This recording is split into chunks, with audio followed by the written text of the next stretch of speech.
The economy is down and out. The economy is reliant on a crutch that has been there for well over a decade. And yet here we are today asking for more. You came here for the truth, so let me unveil that for you. What are we talking about? Of course, it's interest rates. You see, in prior cycles, what would happen with interest rates would be that when things got too hot, the Federal Reserve would come in and start increasing interest rates and try to control things. But in 2020, everything broke. Okay, so let's take it back one step further. Financial crisis timeframe, they went in and printed more money than they have ever done before. And they kept it there for too long by many measures. They did so for way too long and they exaggerated it to a great degree. So what we had here in 2018 was a market, was an economy that started to get really freaked out when interest rates went up just a small fraction of where we had been in history. 2.5% on the Fed funds rate. That's it. That's all it took to break this down. And that is unimaginable when you take it back, a decade prior, but that's where we ended up. Now, this time around, what we can see is that the markets are saying, look, can you please cut interest rates now because we really, really need that. I need my fix, like a junkie. In 2020, imagine this. The economy was obviously shut down. Lockdowns, you're not allowed to leave your house. And so what happened was they decided to do something that's never been done before. They were printing money and buying mortgage-backed securities in a time in which the real estate market was going berserk. Let's support liquidity in a market that needs no help. Let's buy corporate bonds of companies like Apple that needed no help. This was done intentionally to create the most inflation we have ever seen in our lifetimes. Now, what goes on today is highly reliant on the Federal Reserve not just cutting interest rates a little bit as the market expects, but cutting them down to zero, potentially even bringing them into the negative and printing more money than we have ever seen before in history. Here, Fed officials expressed caution about lowering rates too quickly at the last meeting. So here we are. I've been talking about this for quite a little while, saying, okay, we are going to get the information of the meeting minutes. This is the one. So thank you for tuning in every single day so that you can get this stuff. Now, what was said here is important. Essentially, the Federal Reserve needs to cut interest rates. They expressed a desire to cut interest rates. They believe that we are at a point of restrictiveness. So this is it. We're here. We don't want to go overboard, though. That's what they're basically saying. They want more confidence that inflation is coming down. Sure. All right, that's fine. And so you'll see it right in here. The discussion came as policymakers not only decided to leave their borrowing rate unchanged, that's the Fed funds rate, but also altered the post-meeting statement to indicate that no cuts would be coming until the FOMC had greater confidence that inflation was receding. They will never, ever, ever tell you something that they don't want to actually affect the market. At this time, they still want to be positioned that they are getting tough. They didn't go ahead and say, we are going to cut in June. We are going to cut in July. They didn't say that at all. And so that means that they want to position themselves with what they call forward guidance to be still in this hawkish stance. In discussing the policy outlook, participants judged that the policy rate was likely at its peak for this tightening cycle. So what does that mean? They will not cut interest. They will not increase interest rates again unless something changes. So unless we get a big change, where inflation starts to surge again and it becomes structural. It's not like a temporary thing because of some event or whatever. That means no more interest rate hikes, and yet we can see that what's actually going on with inflation, what's been happening over the last few years, they are looking at their own numbers. Let's be honest about that. Steep rate cuts are coming as the job market looks poised to weaken. This is according to Wells Fargo. Oh, that's right. Now, the market itself, this is in terms of futures, in terms of swaps, they believe that there will be cuts in 2024, and they are definitely more accurate than the Federal Reserve and their, I don't want to call it predictions, but their, propaganda, I guess you could call it. We'll see, though.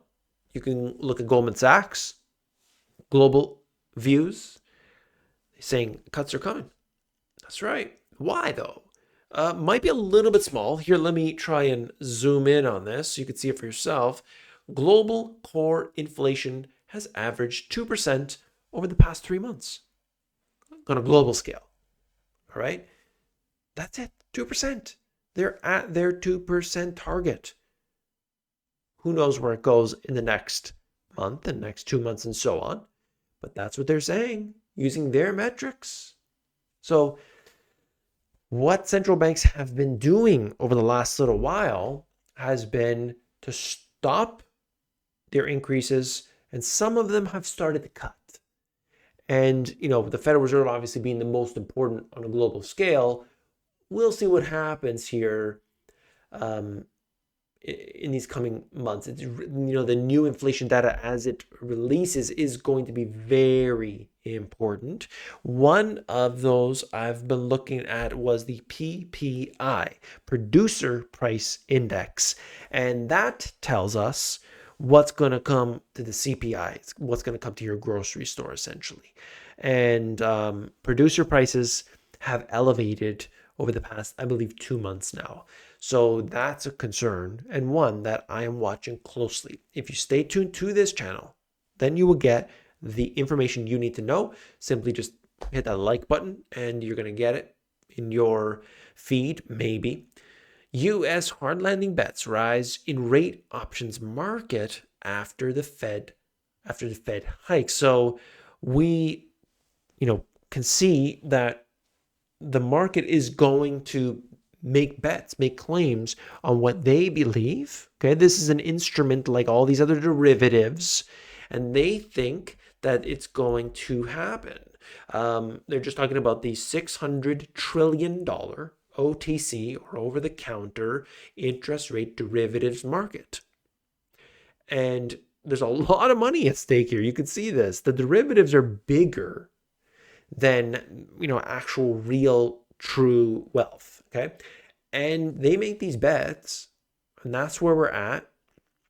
And the belief here is that there's going to be cuts in 2024. The percentage, it tends to vary depending on what we're looking at, but at least 1%. That's what I have seen as of the most recent data. 1% of interest rate cuts. That means 4 cuts, and likely will occur in the back half of 2024. We could see it, come in 1 maybe, in the later part of the second quarter, potentially. But third quarter, fourth quarter will definitely be where they're at this time. Look, things change, right? Another risk for markets emerges. Maybe monetary policy isn't all that tight. This is according to Bill Dudley. He's the former head of the New York Fed. So a guy in a big position, okay?